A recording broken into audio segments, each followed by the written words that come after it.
Welcome to Funnel Reboot, the podcast that shares ideas on how to upgrade your lead generation. Here is your host, Glenn Schmeltzley. Hey, Glenn here. Welcome to Funnel Reboot, the show that explores how you can upgrade your lead generation. This episode is back-to-back with another show that is focused on the world's largest social media platform for professionals. I'm talking, of course, about LinkedIn. If you want to hear the companion episode, or you want to get any other episode, you can go to my site, funnelreboot.com. And if you like what you're hearing on the podcast, I invite you to take this device that you're listening to this on and subscribe. My guest is the founder of a LinkedIn-only advertising agency, and he was an early adopter of LinkedIn back in 2011. He's a passionate speaker and an evangelist for LinkedIn. He's also recently started his own podcast exclusively about LinkedIn ads, and I'm going to include a link to it in the show notes. And he finds time to do this along with hiking the trails in Utah where he lives with his wife and 4 kids. I want you to listen in the episode how he takes us through the way that LinkedIn campaigns are set up based on objectives, the 4 different types of ads that you can create, an explanation about the thing I most often hear about LinkedIn, which is why the cost per click is higher than other platforms. And he actually does it in a way that will help you understand how it can still be economically justified to the people who hold the purse strings in your company. And then he'll finally finish off with some of the newer platform releases that the platform is coming out with on the paid side. So let's get into today's show about using social channels, LinkedIn in particular, for advertising. I'm speaking with someone who knows a lot about this. My next guest is passionate about LinkedIn, and I've seen this come through from his speaking at conferences to the podcast that he has, to the videos and the articles that he pumps out on it. And I know that he'll have some great information to share with people out there who are familiar already with LinkedIn, but who probably haven't tapped the full potential of the platform. So let's hear it from our guest for today's show. Hey, tell us a little bit about yourself. Hey, Glenn, thanks for letting me be here to share. I'm AJ Wilcox. I run an ad agency called b2linked.com, and we are LinkedIn ads only. Definitely one-trick ponies, and we go deep.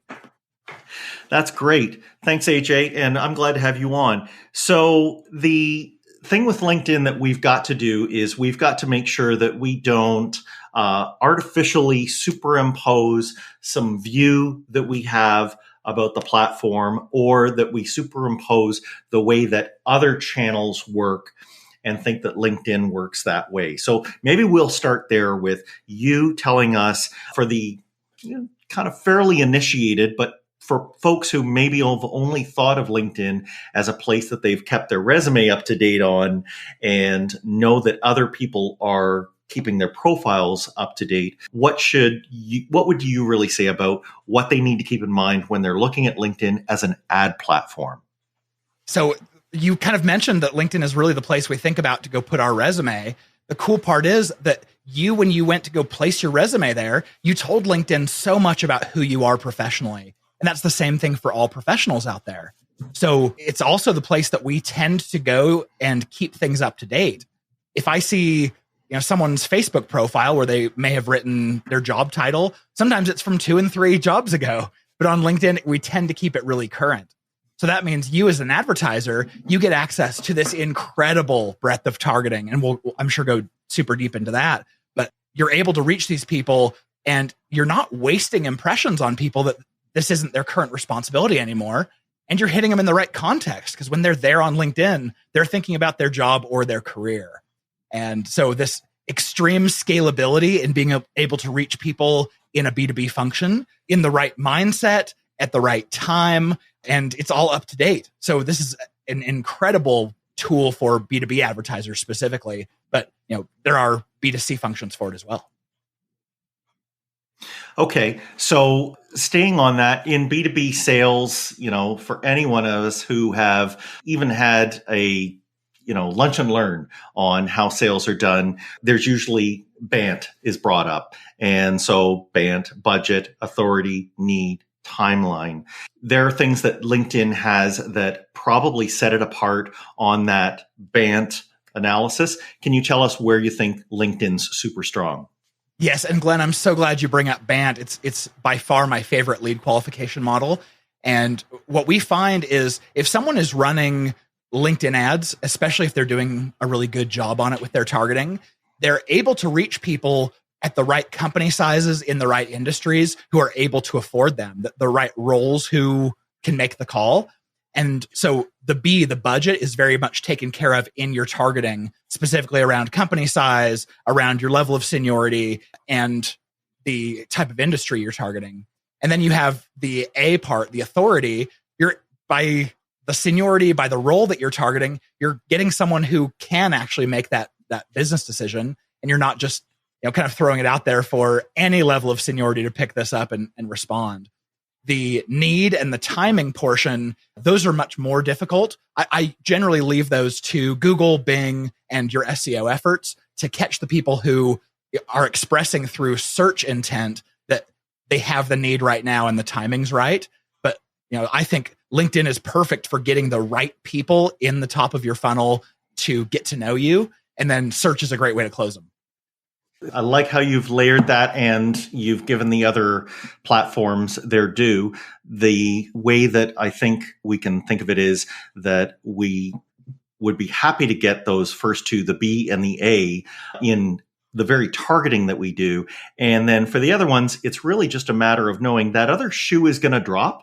We just don't know when. I think it also helps us understand maybe what we need to be thinking of for content when we're looking at LinkedIn, because what is going to keep them over that month, 3 months, 6 months, however long it is until that other shoe drops, is probably going to be tactical content that is educational and that really lets them understand that your offering is set apart from all the other things that they see out there, right? Oh, totally. What we find is so many new advertisers to LinkedIn will jump in and immediately start pushing people to demo requests or free trials or even just talk to sales. And it's just the wrong time. You have to imagine that when someone's seeing your ads on LinkedIn, this is the first time they've ever heard about your company. And so this is a very cold approach. Yes. And you're asking too much too soon. But taking your approach is super smart because you're luring them in with something that they actually care about. And then they're going to have these really positive feelings towards you, and you're already in touch. Great. And, I've heard that talked about on other social channels as stopping the scroll. All we have to do is take a half a second and realize that when we're on something like LinkedIn, what makes us stop scrolling? It's informative content. It's not that hard sell push for a demo or a sale. So I think most of us as marketers, if we just look in the mirror, we can probably figure out what it's going to take to do that. So if we're ready to, and let's say that we haven't actually advertised already on LinkedIn, let's just get into some nuts and bolts on what we need to know in order to do that. So I guess the first thing that we've got to grapple with is let's make sure we're talking about which entity is going to be actually posting that. So a lot of us, of course, every LinkedIn member has a personal profile, but that's not what we're talking about here, right? The entity that's going to be posting it is going to be something else. Correct. Yeah, the vast majority of LinkedIn ads originate from your company page. And even if you wanted to do something like boosting a personal post because it's been doing really well for you on an individual level, we can't do that through the ad platform. It has to be promoting a post that is at your company page level. So that is important to understand. If you do want it to come as you can use something like sponsored messaging that can come from an individual. But again, it's not actually coming from the individual. It's still all originating from within the ad platform. Yeah. So I guess the way to think of it is that the container that the ad account is placed in is anchored to a company page. So we have to have a company page. If we set it up, we are the admin of that company page. But if we're having somebody else run it, we have to make them an admin so that they can do things like post content. What other things? I know that companies that are trying to market in different countries have to think about which country they're located in. And they have to think about that when it comes to how they're going to pay for the ads. So just take us through that. Yeah, when you very first go and set up an account, it asks you essentially 3 questions that can't be changed after the fact. So you open up a new account and it says, what's your company page? And as soon as you enter that in, that is cemented. There's no switching company pages. It also asks you your currency. And again, that can't be changed. So we had last week a client that is happy to advertise in US dollars. And so we set their account up that way. And then when he went to go put it in his credit card, LinkedIn was like, hey, this is a Canadian credit card, can't be used on this account. So we had to trash it and start a new account. So yeah, it's make sure that when you set your currency, you're setting the currency to the currency of the credit card that you're going to be putting in there. Right. And so, sorry, I wanted to make sure we caught all 3. The page, the currency, anything else? Yeah. And then I guess the ad account name, it has you created a name, but you can change that after the fact. So the 2 immutables are your currency and your company page. Let's talk for a second. There's this other thing that they drop into an account. I know you've got some strong feelings about this. It's called default campaign group. So I come from a search world. And so in any Google Ads account, Microsoft Ads account, I'm used to my account having campaigns and then ad groups and then individual ad units. Is this campaign group any of those? No, it's not. I think they intended it to be, but boy, it was a total train wreck in the way they rolled it out. Originally, okay, so set us straight. What do we have to use, or what do we have to ignore? Great. So originally, I'll give you the background here. Originally, LinkedIn had campaigns where you set the bidding, budgeting, and your audience targeting, and then immediately under that were ads. And so many marketers like you and I who came from Google originally, we were used to ad groups, or if you came from Facebook, you're used to ad sets.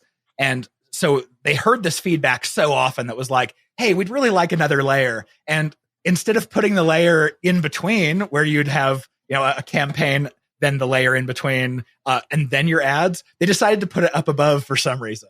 So they created this thing called campaign groups that literally has no function. I mean, all it is, it's one functional, logical separation of your campaigns, and you don't have any settings at that level. It's just one more thing to click through, and it's I'm not happy with it. Yeah, and like if I suspect very few of the listeners are multinational companies where they might need to think, like I'm Microsoft and I need to have an Xbox one and I need to have an Office one, like for different business units. So I think you're right. We could probably just step past this. Now, there's one thing about that default campaign group as far as how much it can hold. So maybe you could just cover that for us. But let's imagine that very few of us hit that. We should probably imagine, except for what you're going to tell us, that we're just going to go and create a new campaign group called something that we recognize, right? Yes. The vast majority of advertisers are going to want to create a new campaign group and call it something you want. The reason why is because the default campaign group can't be paused or unpaused. It's just always there. And so if you ever want a lever on your account that's like turn everything off very quickly, maybe landing pages are down, like the server went down for your website or something, and you want to stop spending money right now, the very quickest way to do that is go in and hit pause on your campaign group. Well, if you're just using the default, which cannot be renamed, cannot be deleted, it is ever present in your account, also can't be paused, you would have to go into that and individually pause every single campaign, which is a little bit of a pain. But it can hold more campaigns. So if you, what is it, 200? A new campaign group that you create can hold 200. The default can hold up to 1,000. So this is very important for us because we manage very large accounts with, we have 5 accounts with over 1,400 campaigns apiece. So we have to care about this limit. I'm imagining the vast majority of you will be fine keeping under 200. Okay, right. But we've just stated it so that if anybody does have that issue, they know about it ahead of time. That's cool. So let's talk about, I guess, the other big thing that we've got to reckon with as we are making a new campaign. And it's the very first question that LinkedIn now asks us when we're making up a campaign. Tell us what this is and tell us how the folks at LinkedIn have tried to make things, they've tried to force us down into a certain number of choices, but they're actually doing it to help us. Can you just tell us about that?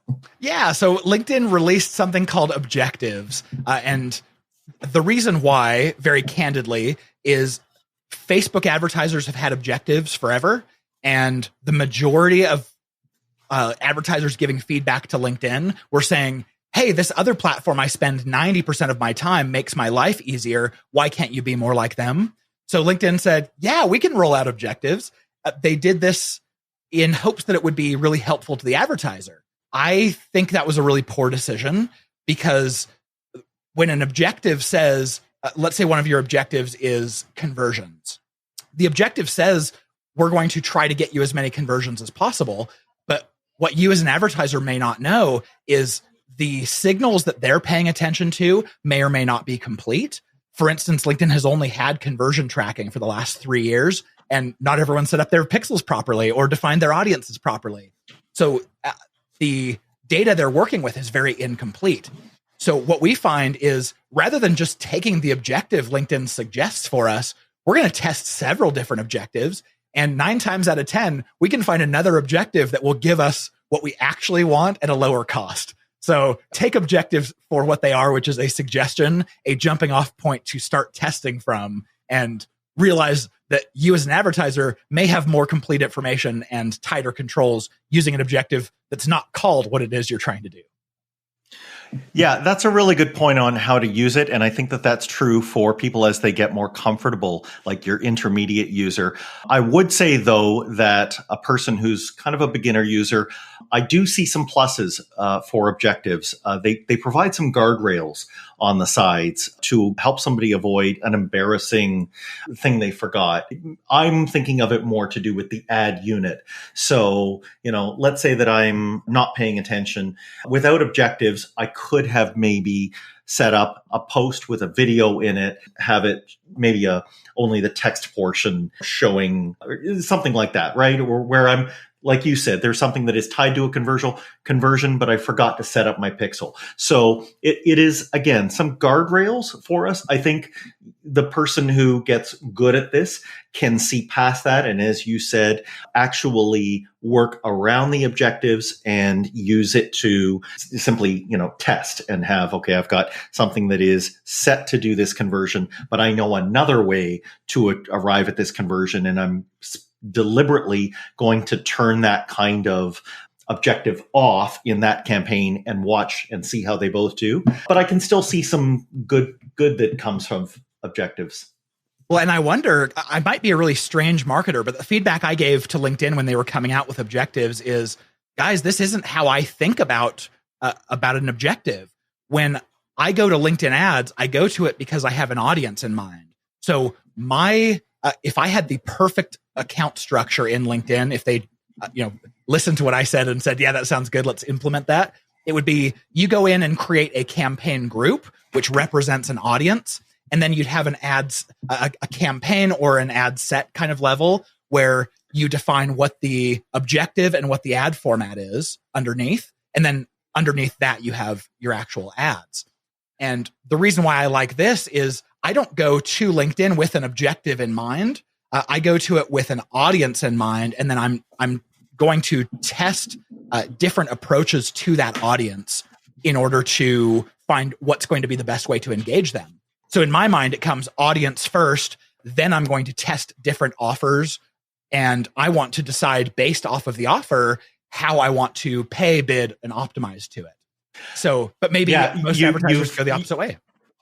Well, no, I think there's a way for us to have our cake and eat it too. And it's a best practice that I've heard and adopt is you think of each campaign that you have, and when you set it up, to save yourself the bother of changing a campaign and thus messing with like a relevance score, that you should name that campaign not for the campaign. So don't call it Spring 2020 White Paper. Instead, call it something like B2B manufacturers of 200 employees plus. And why? Because that's the audience that you're going after. And you're welcome to put an ad inside of that campaign for your spring 2020 white paper, but you will, once that white paper has run its course, maybe pause that campaign, but there will be another time where you're going to need to go back to that same group, or you have a new content offering. That campaign, there's no better entity to use than just turn that thing back on again, right?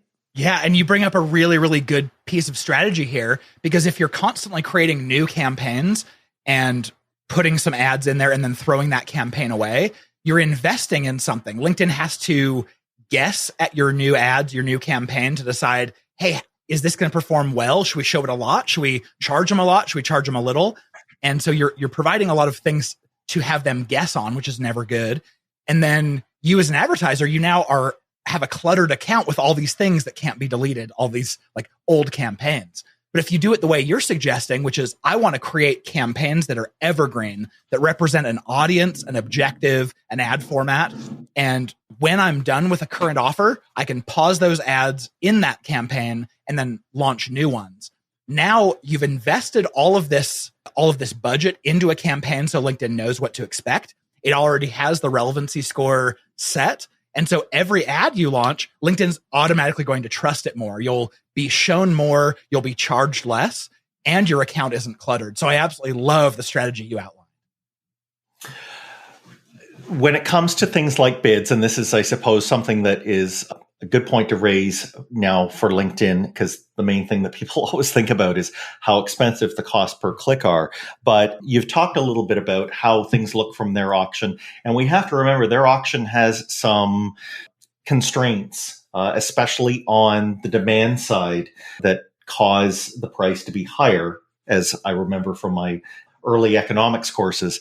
The issue that LinkedIn has that other platforms don't is that when let's say a senior level person is coming on, they are not on LinkedIn that often. They're on maybe 3, 4, 5 times a month. That's the opportunity when their real estate on their feed becomes ad inventory. Can you tell me just a little bit more about how LinkedIn, has to work with that little bit, and how the fact that though the targeting is amazing, there are just so many targeting buckets, like we can't have an infinite number of combinations. So, can you lay it out for us why we should be, I'm not saying happy with high CPCs, but how we need to just understand how it looks from their end, and how as marketers we need to make it work at our end. Yeah, let's approach it from the lens of search, because I'm assuming so many of your audience are very comfortable with search.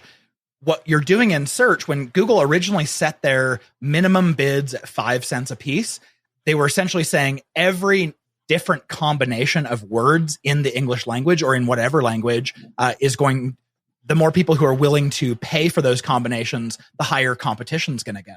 And there are, I'm assuming, quadrillions or more different combinations of words in any language. And so it means competition is going to be very evenly distributed, and costs are going to stay low for a long time. You look at business, how we target on LinkedIn, there are only so many job titles. There are only so many company sizes. There are only so many seniority levels and what someone can do. So now you've taken all of this potential competition around accessing your audience, and you focused it in on very few things that you can combine to reach them. So competition rises faster.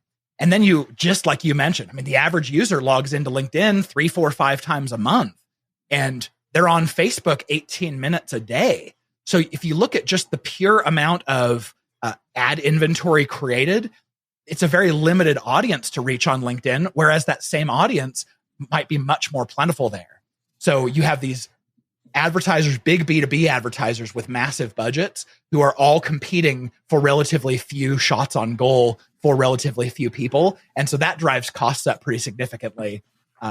It doesn't necessarily make me feel better about having to pay $8 to $11 a click, but at least I understand where it's coming from and why it's different from the other platforms I'm used to. Right. And yet, and this is what I hope the balance of this podcast can be about.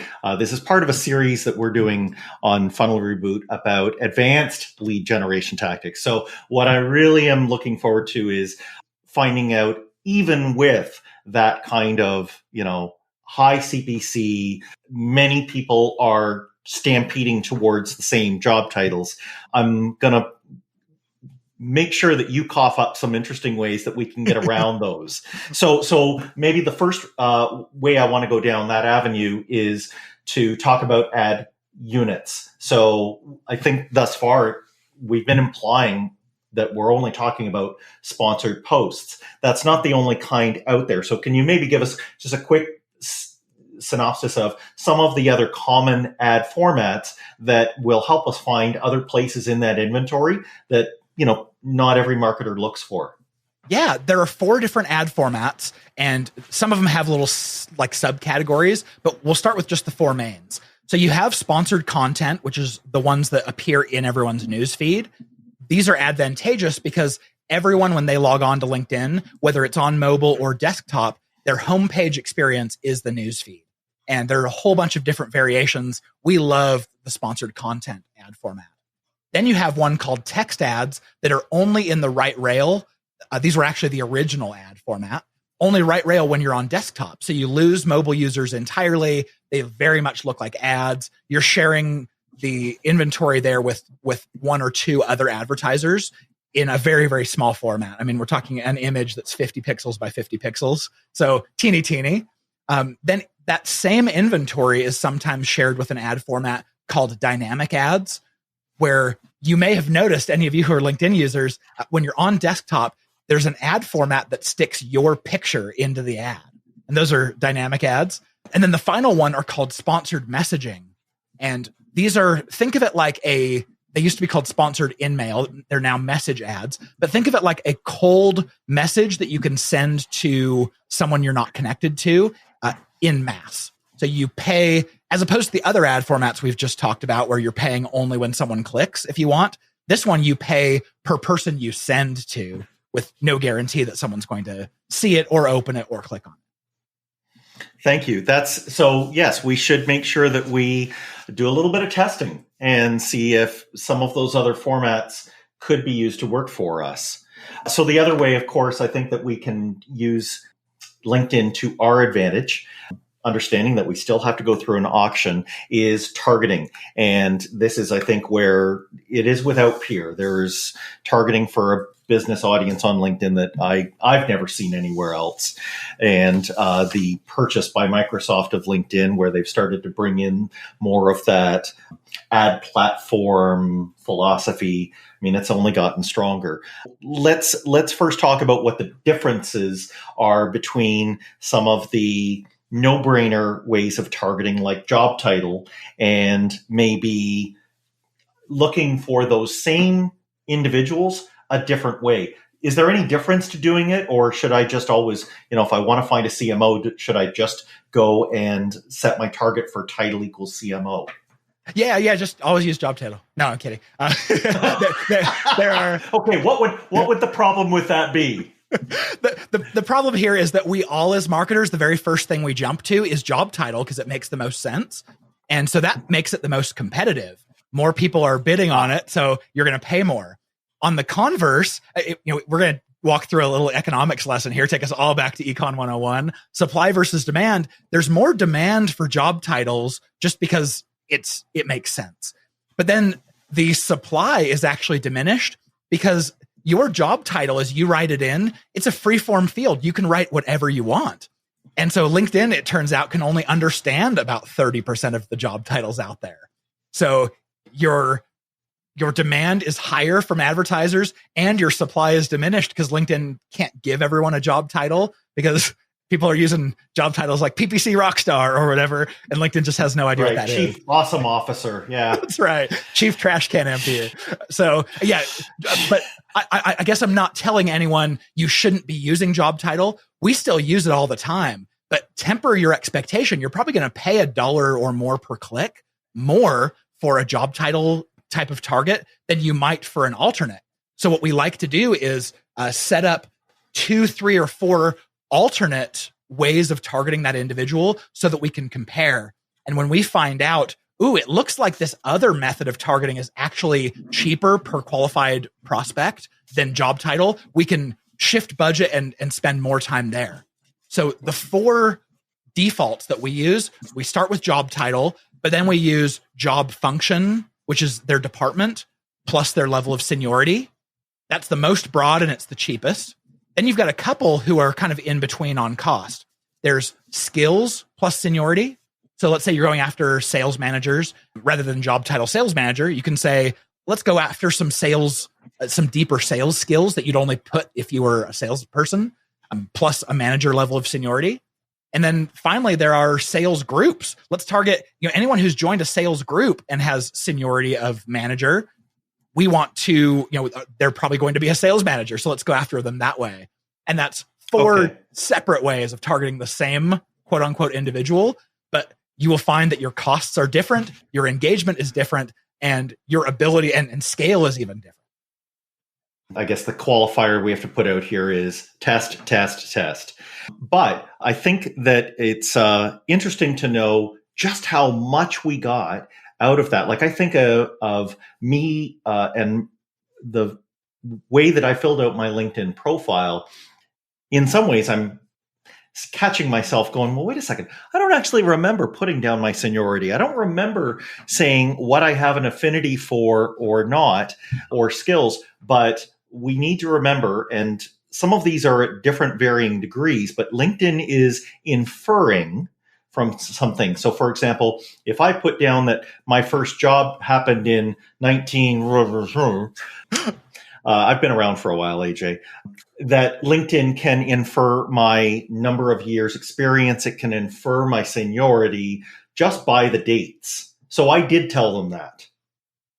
The groups I joined, the ways that people gave me references and up-clicked my skills and endorsed me, those are ways. So we have to kind of remember how that data was captured, because as you say, with your 30% and job titles, none of them are going to be 100%, but some are going to have more, let's call it explicit strength, right? That they will be actually something that I, as the member, as the profile owner, I actually said, yes, this is me.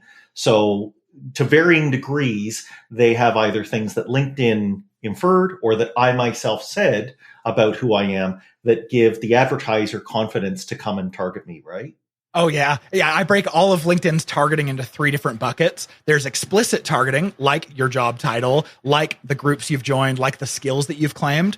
Then you have implicit or implied targeting, like just what you were talking about with years of experience or age. They're going to take a look. You never put in your date of birth when you create a profile. So LinkedIn's looking at it and going, people tend to start their first position out of college at 22. So let's start the clock and call them 22 when they start their first position, and realizing that explicit things are probably going to be a lot more accurate, but maybe more limited on scale. The implied things are probably going to be quite a bit more broad, but give you a larger access to scale. And then the third way of divining something about someone, LinkedIn has started to use behavioral types of context, like how do you use the platform? And I think this is so cool because this is data that they have that no one else has. It's not trying to, tap into another data partner to figure this out. This is your behavior on your behavior on LinkedIn tells them, something about you. And we as advertisers get to use that, which is very cool. Yeah. And I can well imagine that over time, they're going to be surfacing more of those in the ad platform. I think if we get on board now and understand some of those nuts and bolts targeting methods, that we will be able to really do well when the behavioral comes along. I sure hope so. Yeah, that's really cool. So the thing that I wanted to come at when it comes to our targeting that I think gives possibly people who are nervous about the high CPCs and the amount of budget, it's $10 minimum a day. So if they're going to go to their C-suite and ask for funds for something on LinkedIn, when it comes to targeting, sure, they might have a persona document lying around, but are there any things that they can tap into that help them understand who on LinkedIn is already looking at them as a company, and to help them maybe do some targeting or know at least where the boundaries of where they're targeting are already? Yeah, I sure think so. There are a lot of our clients are going to third parties, like, for instance, a Bombora, to try to find what is the intent that certain companies are exhibiting right now. So that's one way that we've been working with this specifically, is a client will give us a list of companies and they'll say, we found from a third party, these companies are interested. They're looking for our kind of solution right now. Let's go and set up an ABM or an account-based marketing campaign targeting just these specific companies and try to capture them in this stage of the funnel. There's also when we do have access to retargeting on LinkedIn. I'm not super pleased with it right now, but based off of where someone is at on your website, let's say they've made it to your contact page or they've made it to your pricing page, you could do something very similar to what you've done on other platforms, which is set up a retargeting audience and say, hey, we want to prioritize you. We want to bid higher if you've been to our pricing page or our services page. So those are a couple concepts. LinkedIn also has some targeting that they've been rolling out recently called interests. And interests, they're a little bit of a black box to me. I don't know if you have to like a post once or if you have to comment on it 3 times or like 15 posts on a topic before LinkedIn goes, hey, we're going to call you interested in this. But it is one more targeting layer that we have. Also interesting to those search advertisers out there is that one of the ways since the LinkedIn Microsoft partnership that they're defining who is interested in what, they will look at your Bing search history if you're a Bing searcher. So cool data, I think. Yeah, and I think you and I could go down a rabbit hole. We've been seeing some of those LinkedIn and Bing ads tie-ins. They're just still starting, but there's a lot more there. And I'd love to have you back on the show when they have more of that on, and we'll geek out on that. I have another way of looking, because again, I'm regularly finding that either there's a management layer that is saying, why should we spend this money? Or I'm talking to maybe a writer or a graphics person who's saying, who is this audience? And I need to give them a brief. So 2 unsexy ways I have of doing that are if I have in analytics that kind of tracking on, like you suggested, with a pixel and retargeting audience, I can go into my demographic section of my analytics. And if it's turned on, then I am able to see, this skews a little bit, maybe older or more to one gender.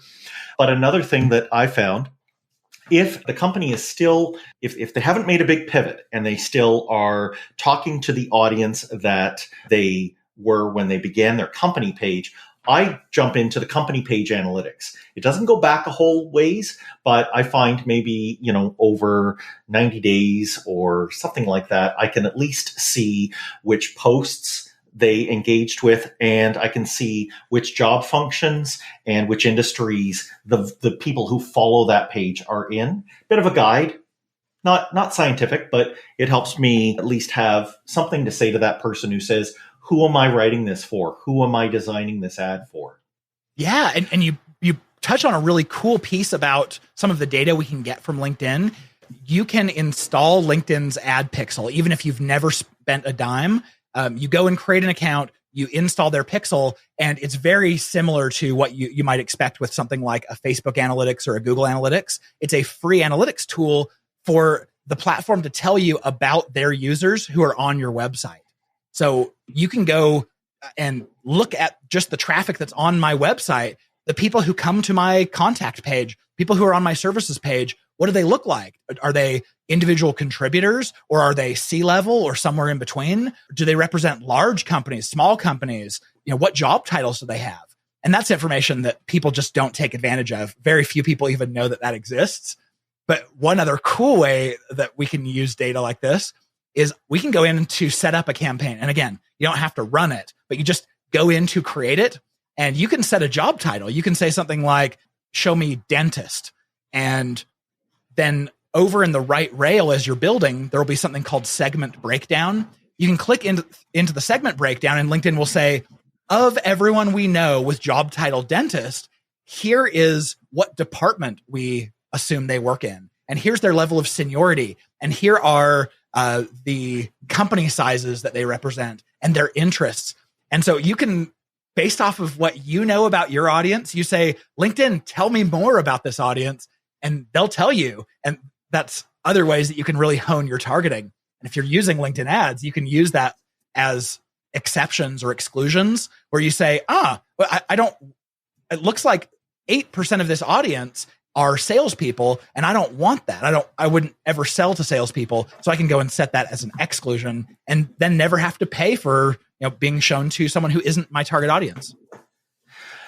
You've landed on the one thing that if I were to look at the early days of LinkedIn and look at it now, I would say that right rail audience size and segment tool made the difference from me not being a real LinkedIn fan to becoming one. It is helpful for so many things, for estimating media spend, for helping me understand if I really do have a good, tight audience. So maybe you could just take a second and tell us a little bit.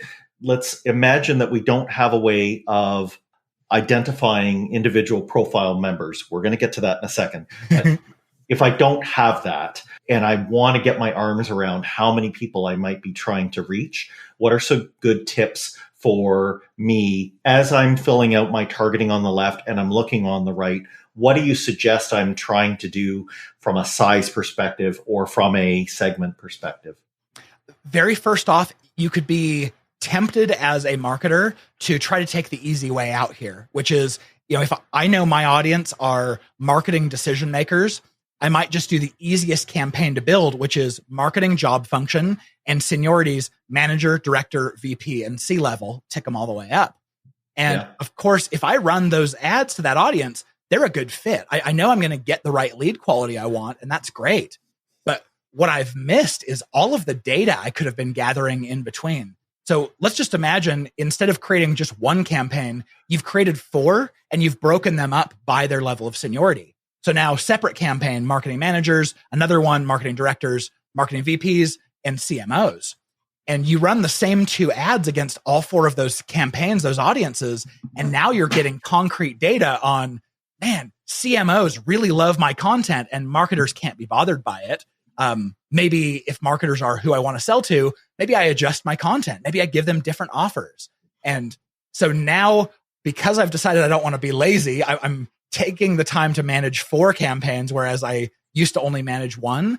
Now I'm getting the same leads that are already of high quality, but I've also got data about what each of my audience segments care about that informs all of my other marketing efforts. It's like a silent focus group you were already paying for. You might as well get the data from it. Yeah, and you've landed on 2 things that I love. So number one, you've explained that the audiences are going to be smaller in each campaign, and I don't really know what the minimums are, but I do know that I have not done well when my campaigns number in the hundreds of thousands. I find when I'm coming down to the 75 or 50 or maybe even 30,000 size. Now, I have to remember that I've got to wait a little while because LinkedIn has impression caps and they're not going to be showing something as often to those people. But if I let those run for a while, like you said, they're going to be helpful. And I know you're a big fan of spreadsheets. I love spreadsheets too. So the other thing is when you pull those campaigns, you're going to just hit that good old export button on LinkedIn. And, you've got there's like half a dozen different choices for what exports you can get.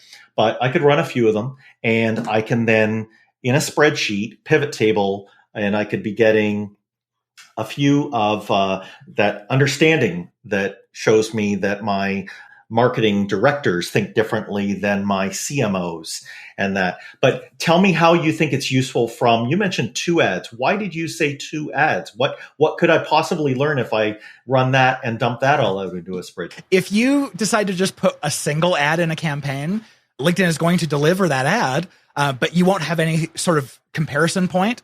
We talk a lot about A/B testing. And so just by creating a second ad lets you start doing this A/B test.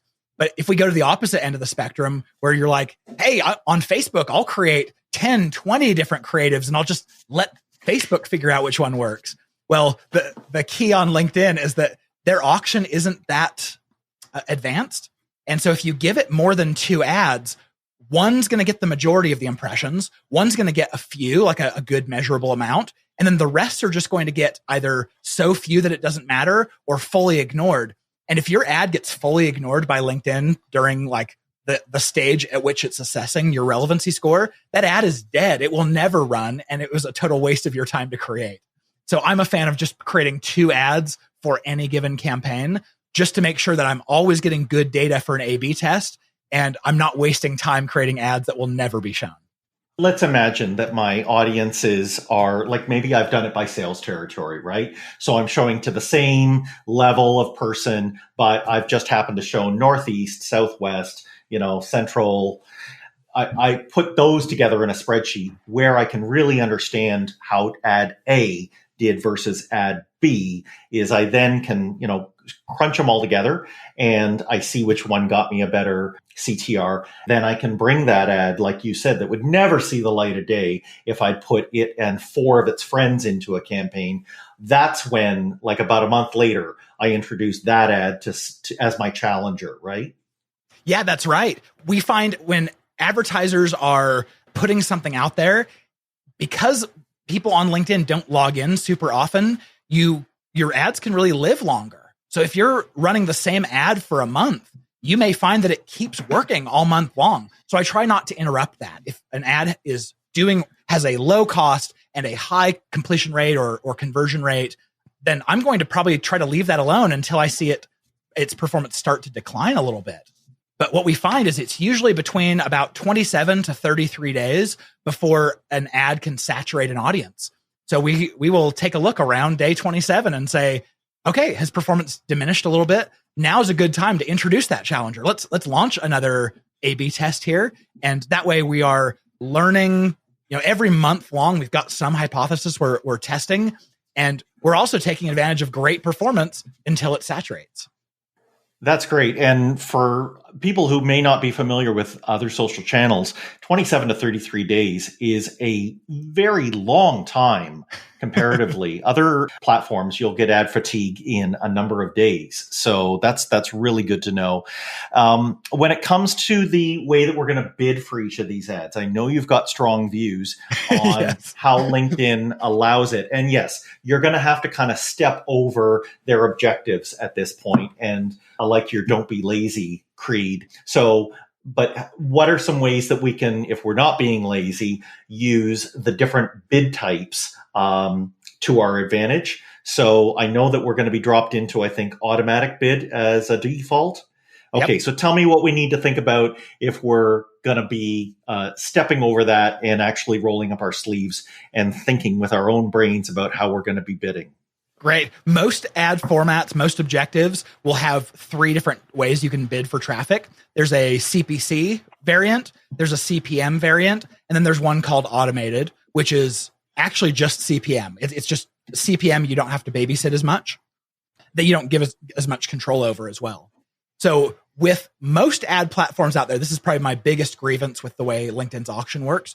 With most ad platforms out there, they go, hey, if an advertiser is willing to bid CPM, that's better for us because every time we show the ad, we're getting paid no matter what. So we're going to make this beneficial to the advertiser. That's why on Facebook, they gave you a cost per click option really early on, but they try to incentivize you to use CPM because it's more predictable. It's better revenue for them. So CPM tends to be cheaper. On LinkedIn, on the other hand, 90% of the time, CPC is the cheaper way to bid and CPM is the more expensive. So by them just dumping you into automated bid from, creating your first campaign all by default, then 90% of the time, it means they're overcharging you. So my recommendation is just screw the advice LinkedIn gives you. It's all wrong around bidding. They just want your money and it's pretty unapologetic. Change whatever bidding you're doing to cost per click and bid low, and only increase your bid when you need more traffic, when you just need to win more auctions. That's right. So you need a little bit of time to find that amount of traffic that is going to be good. But I know you've got some counterintuitive advice when this isn't for everybody, but let's say that you have something like a white paper where you want to, and it's easy for somebody, like they can just complete a lead gen form, and you've managed to get an amazing click-through rate on that. You are actually ahead of the game. What could you do at that point if you are absolutely sure that the future visitors that you're going to get are going to perform above the level that you would be getting if you just bid by a CPC basis? Oh, I love this conversation. Okay, so I did mention that 90% of the time CPC was the least expensive way to bid, but where the other 10% comes into play is, here's the principle. The average click-through rate on sponsored content is about 0.4%, but it's usually between about 0.8 to 1% click-through rates when you hit break even from your effective cost per click, whether you're bidding by cost per click or by cost per impression. So once you get over a 1% click-through rate when you're bidding CPC, you take that as like, hey, I'm in the top 10% of advertisers here. I'm performing such that I can actually get lower costs by bidding CPM. So what we'll do is, once we have a campaign that for 3 business days has been over a 1% click-through rate, we'll switch that to either CPM bidding or automated if you aren't in the account every single day, because it's just a little bit easier. But then we'll find that, we can, by having ads that perform over 1%, we can pay beneath LinkedIn's bid floor sometimes. When you are doing CPC, you'll lower your bids and find that the floor is, 546 or something. And then I can go and bid CPM on a good performing ad, and we can pay $5, $4, $3 for a click effectively. So, right. And once you start spreadsheeting this and you see it, you will, I'm talking to listeners, you will identify with what AJ is talking about. It seems like it isn't possible, but it really is. And AJ, if you don't mind, I know you've put out a chart on this, so I'm going to include it in the show notes to actually illustrate for people. It's not a concept that's easily spoken about, but if you visualize it, you can get the point of what he's saying. This is a fantastic amount of information. I mean, it leaves me with maybe just one area left that I know people want to have a better sense of, and that is, how did you come to be in this wonky area of having an understanding of a platform that, up until the last couple of years was relatively unknown? You've now got a great way of sharing the content about it, but not only that, you've made a very good business in an agency for yourself to do that. So, take us back. Tell me how you got there. Yeah, this is really funny. If you would have asked me, 20 years ago what I wanted to do when I grew up, it was not be a LinkedIn ads evangelist. But what happened is I started out in SEO about 13 years ago and really fell in love with all types of digital marketing, kind of fell into Google ads and just loved that whole search side of the business. So take it to about 9 years ago, I had enough skills to be hired as a digital marketing manager, all of search and, some display. And so now you're qualified to do more with more channels. So I go into this B2B company and I'm talking to the CMO on the very first day, my new boss, and I lay out all of my marketing strategies. And she goes, okay, all that sounds great. Go ahead and start executing. But just so you know, we started a pilot just 2 weeks ago with LinkedIn ads. So see what you can do with it. And I saluted and said, yes, ma'am, absolutely. And left her office. And I went, what is a LinkedIn ads? I've never heard of this before. But I didn't want to look stupid to my new boss. And so I dove into the platform and started trying to figure things out. And about 2 weeks later, one of my new sales reps came up and said, hey, AJ, whatever you're doing, keep it up. We're fighting over your leads over here. And I was floored. I was like, what are you talking about? So I log into our CRM at the time, Salesforce, and I started analyzing these leads. And all of the ones that he was talking about were all from LinkedIn ads. And that was not the only channel I was running. So I took that to be a clue that, hey, maybe this is a platform you should pay more attention to. And slowly by slowly, I just kept growing and kept investing in that account until I took it to become LinkedIn's largest spending ads account worldwide. And after running that for about 2.5 years, I went, okay, there's something here with LinkedIn ads that the rest of the world isn't noticing. And I should probably find some way of scratching that entrepreneurial itch and go all in. The best business model I can find when you have something that you need to share with as many people as possible is an agency. So while I hate ad agencies, I never wanted to run one. It was the best model for me to do as much, help as many people as possible with their LinkedIn ads. And so that was about 5 years ago. I started B2 Linked, and like you mentioned, back then, LinkedIn ads were not an exciting topic. No one talked about it online. No one was using them. And I was wondering, like, is this something I can even support my family doing? And, 5 years later, now it's arguably a tier 2 or a tier 1 platform to a lot of marketers. There's a lot of interest, and I'm excited to be where I am and have the background that I have to get here. Yeah, that's sweet. And, you're a humble enough guy. I don't think you'll mind me saying it looks like also from a timing standpoint, you and LinkedIn both kind of found each other at a good moment. As a guy who's run an agency for a couple of years, who I think I've made every mistake that you could make with, how you start a business. But, it sounds like in your case, you're just going to have to, cut your teeth on it. And it sounds like you and LinkedIn kind of grew up at the same time.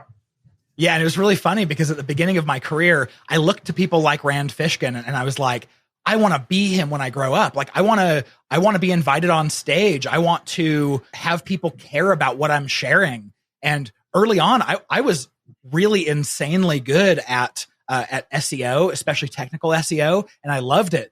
But every time I'd pitch a conference, it was always we already have 6 speakers on SEO. Like, what else can you pitch? But as soon as I started focusing in on just LinkedIn ads, I started getting invited on stage. I started getting opportunities. So I'm a big fan of niching down. Find the value that you can provide to the world that no one else does, and you can do it at a world-class level. And for me, that was LinkedIn ads. Where can people go and find some of this stuff that you freely share, that you're giving away, the things that you've been able to go deep on to help them, in what they want to do? And if they find out that it's maybe too much for them, then they'll just turn around to AJ, the agency owner, and say, all right, you got it. You are the one who's got to come in and help us with this. Well, I think you hit it right on the head. If you've listened to this interview and you're just lit up, this is the geekiest podcast interview I have ever done. We've gone deeper here. This is very much approaching the level of content that you'll get from listening to my podcast. And, episode 10 just launched this morning at the time of recording. So if you're into LinkedIn ads, definitely go look in your podcast player for the LinkedIn ads show.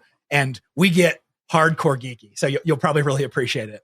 And just look for a nice bearded ginger face with a big, smile. He looks like he could probably crush you with a big bear hug. That's AJ. AJ, I just can't thank you enough. I mean, yeah, we have gone deep, but I think that everybody's come away with notes. I know I have. I just want to say thanks again. Once again, the name of the agency is B2 Linked. You are on most social platforms. Of course, you're on LinkedIn as AJ Wilcox and Wilcox AJ on Twitter. I think we've covered them all, right? That's pretty much it. And my one little dirty secret is if you go to b2linked.com and fill out the form on any of the pages, you don't go to a sales rep and you don't go into our newsletter. It just goes directly to my inbox, and I'm not a sales guy. So feel free to reach out, ask anything you want. If you do want to connect on LinkedIn, make sure you customize the connection request and say, I heard you on Glenn's show, because I don't accept any connection request that is just the default. But I would absolutely love to connect with anyone else who's geeky about marketing, geeky about advertising, and especially anyone who wants to learn more about LinkedIn. Well, once again, thank you so much for joining us today. Thanks for listening. Follow the show on Twitter at Funnel Reboot. If you like what you have heard today, please consider leaving a review wherever you get your podcasts.